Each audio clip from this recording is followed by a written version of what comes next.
Pakita ko muna sa inyo yung isda, guys. Makikita nyo ba kaya? So ito guys, nabalot na natin siya ng 2 plastic pero hindi pa sapat yun. Ito, makikita nyo naman guys, paparanas ko sa inyo yung package na ayaw pabuksan. Naubos na. Naubos na. Naubos na. Marami tayo niyan. What is up guys? Today is the perfect day para ipakita ko sa inyo kung paano mag-repack ng isang isda. So sakto-sakto lang din, meron tayong isda na ipapaship pa ng Pangasinan. Ngayon makikita nyo yung buong proseso, kung paano ko ipe-prepare tong isda na to at mahatid natin ng safe papunta doon.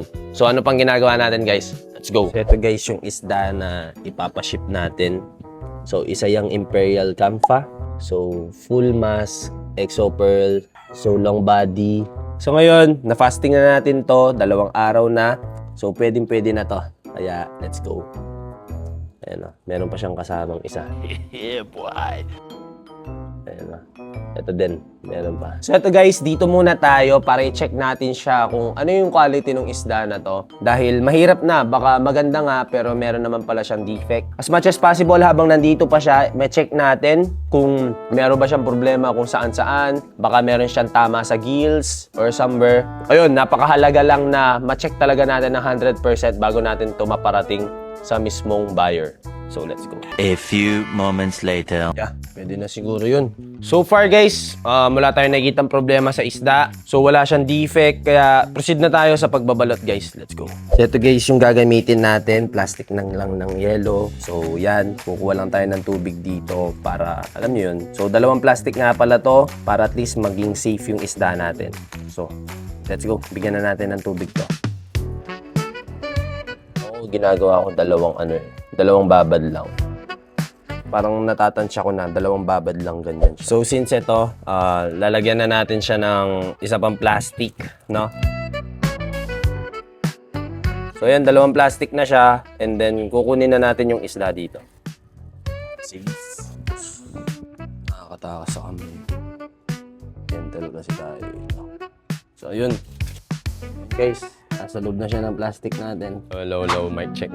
Ayun. So, since nakuha na natin yung isda dito at nabalot na natin siya dito sa plastic, pwedeng-pwede na natin itong lagyan ng oxygen. Pakita ko muna sa inyo yung isda, guys. Makikita nyo ba kaya? Ayun, no? Diba? Maganda. So, ngayon, ibalot na natin to. Ay, nabalot na pala. Ilalagyan na lang natin ng oxygen. And then sa pagbabalot guys, so palabasin natin yung hangin na walang medical oxygen para mayroong space yung hangin na ilalagay natin na galing sa medical oxygen.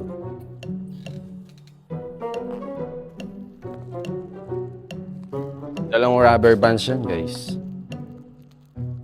2 rubber bands yan ha, and then 2 plastic. Tignan nyo naman guys, oh, napakaganda ng isda. Magkabilaan, no? Tad-tad ng pearls yan. So ito guys, nabalot na natin siya ng 2 plastic pero hindi pa sapat yun dahil syempre babalot pa natin siya ng isa pa. Ngayon naman, dito natin siya sisimulan sa pabaliktad and dito pala. Tapos, gagawin natin is papasok lang natin. So, syempre, ang purpose nito is kahit na mag-leak sa loob, hindi pa rin lalabas sa mismong plastic natin. Ngayon, ang gagawin na natin ngayon is bubuhulin na lang. Yun! Yung nangyari, nakikita nyo, wala na yung patulis dito kasi nga, binalot na natin siya ng isa pang plastic. So, ngayon, gagawin lang natin is babalutin pa natin to ng tape na ganito. For security na din syempre. Mapamahal man yan or mura, gagawin natin yung best natin para ma-deliver ito ng safe sa buyers natin. Let's go. So ito, babalot na natin. Simple lang guys, ganyan lang. Unahin natin yung dito sa dulo. So, tape ko lang ng ganyan. One. Ibali ng ma-arts guys, pero safe pa rin darating yung isda, di ba? So ayan. So ito yung mangyayari niyan guys. Ganito yung magiging itsura ng packaging pagbalot natin. So safe, di ba? Ito guys, so SBIP. Yun guys, oh. Full mass long body. Camfa. Kumukulay na yan. Tapos isang free na Neo Inu. So ito guys, proceed na tayo sa pagbalot. So syempre, gagamit tayo na mga Tupperwares.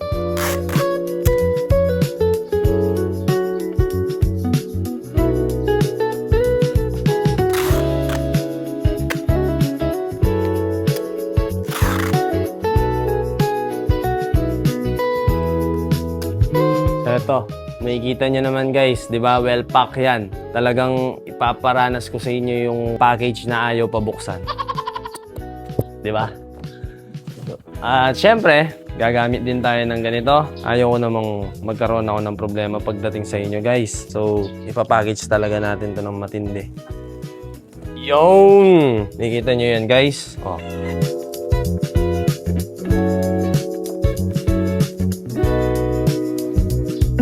So, ngayon. Yun o. Medyo may hilo lang ng konti yung isda natin.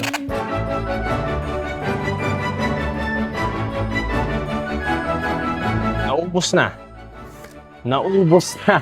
Naubos na. Marami tayo niyan. Sabi ko sa inyo guys, tingnan nyo ako mag-pack guys. Diba? Burger talaga oh. Ganyan tayo mag-pack dito guys. So, ito guys, bibigyan na lang natin ng pangalan. Sulat ko lang naman yung pangalan niya is Joshua Sobreo.